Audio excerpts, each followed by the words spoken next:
Então, por isso que o Brasil atravessa, às vezes, crises econômicas sérias. No final do governo militar, nós havíamos tomado dívida externa excessiva para financiar gastos do governo, sempre o governo que vai gastar, que vai salvar o país, etc.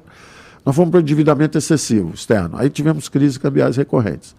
Aí depois começamos a financiar com moeda. Aí fomos para 2 surtos de hiperinflação. 5.000% em 89 e 2.500% em 94. Nossa, cara, eu lembro de uns comerciais da Casa e Vídeo vendendo a prazo com juros de apenas 50% ao mês. É isso.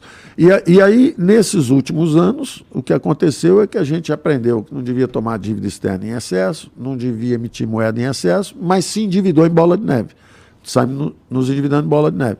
Isso acontece com os países que acham que é o governo que vai resolver tudo. Aí você se endivida em bola de neve.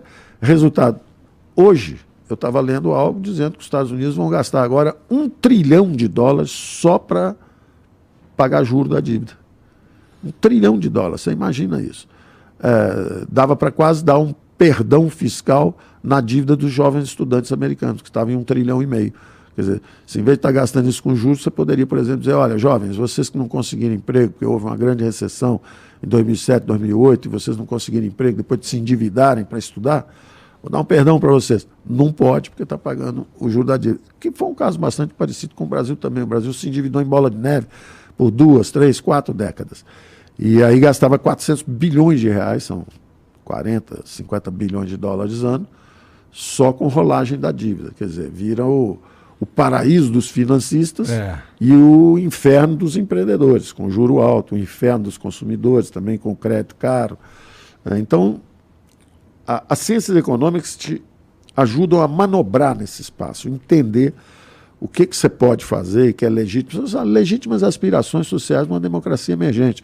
O Brasil quer reduzir a desigualdade, o Brasil quer investir em igualdade de oportunidades educacionais, o Brasil quer resolver o problema de saneamento, tudo certo.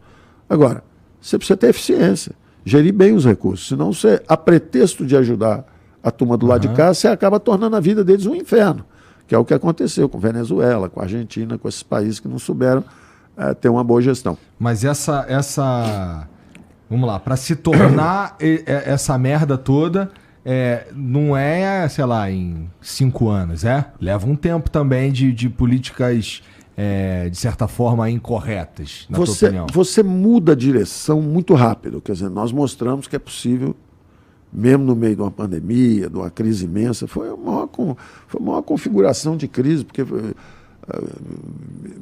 não quero agora ficar falando de governo em si, mas explodiu lá o Brumadinho, logo no início do governo. Depois a Argentina entrou em colapso financeiro e nós exportamos 40% dos automóveis para lá. Logo depois começou o Covid. Logo depois teve a maior crise hídrica dos últimos 100 anos. Quer dizer, então é um choque atrás do outro. Mas você fazendo a coisa certa, com os bons princípios macroeconômicos, nós atravessamos. Atravessamos e colocamos o Brasil. Eu me lembro.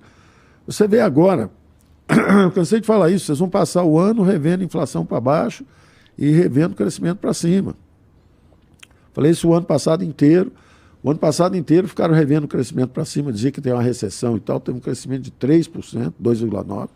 Esse ano, não, a recessão foi para o ano que vem, no ano que vem vai ter recessão, que era agora 23%. Já estão revendo de novo o crescimento para 3% outra vez, quer dizer, na verdade, se você fizer a coisa certa, o país reage rápido. Agora, você precisa realmente, para enriquecer um país, o Brasil é um país rico em recursos naturais. Pra caralho. É muito rico. E ele afastou a grande ameaça, que é a miséria em massa. Ele afastou isso com o próprio ajuste educacional brasileiro. As famílias brasileiras foram percebendo isso e desacelerando o crescimento demográfico. Não precisou...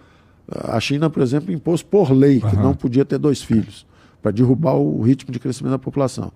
E tentar evitar a miséria em massa, que já acontecia. No caso brasileiro, foi espontâneo e voluntário. Foram decisões das famílias reduzindo o número de filhos. E a população brasileira vai se estabilizar em 220 milhões de habitantes. O resto vai ser imigrante só. Por enquanto, nós estamos perdendo gente. Mas assim que o Brasil recuperar sua dinâmica de crescimento, e nós conseguimos sair do buraco fiscal, nós conseguimos sair dessa armadilha de baixo crescimento com as reformas, o Brasil já cresceu 5, depois cresceu 3, esse ano cresce 3 de novo. Quer dizer, ele pode seguir no caminho da prosperidade, ou pode derrapar de novo de volta para o buraco. É uma questão de escolha. Então, assim, eu sei que tu não quer ficar falando muito de governo e tal, que agora tu é professor, mas, porra, esse crescimento desse ano, ele, na tua opinião, é reflexo do que foi feito no ano passado, por exemplo, ou nos últimos anos? Tem sempre vários componentes, né? Tem uma boa safra agrícola esse ano, que foi resultado do que plantamos no ano passado. Tem um fluxo de investimentos colossal, justamente colossal. Nós deixamos mais de 900 bilhões de reais, são mais de 200 bilhões de dólares. São 2 planos Marshall. Um plano Marshall são 100 bilhões de dólares. Nós deixamos 200 bilhões de dólares de contratos assinados para os próximos 10 anos.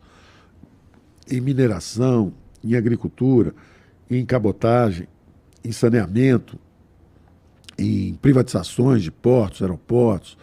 Quer dizer, tem muita coisa que foi feita com as reformas sucessivas, foi uma sequência de reformas, que botam o Brasil com uma taxa de crescimento um pouco maior do que era antes. Tá. Então, agora, é claro que há efeitos circunstanciais também. Se você, de um lado, você sobe os juros um pouco, porque está combatendo a inflação, você desacelera. De outro lado, você deu aumento de salário para o funcionalismo público, você já empurra um pouquinho o consumo para frente. Então, é uma mistura complexa. Mas a verdade é que o Brasil estava recuperando a sua dinâmica de crescimento.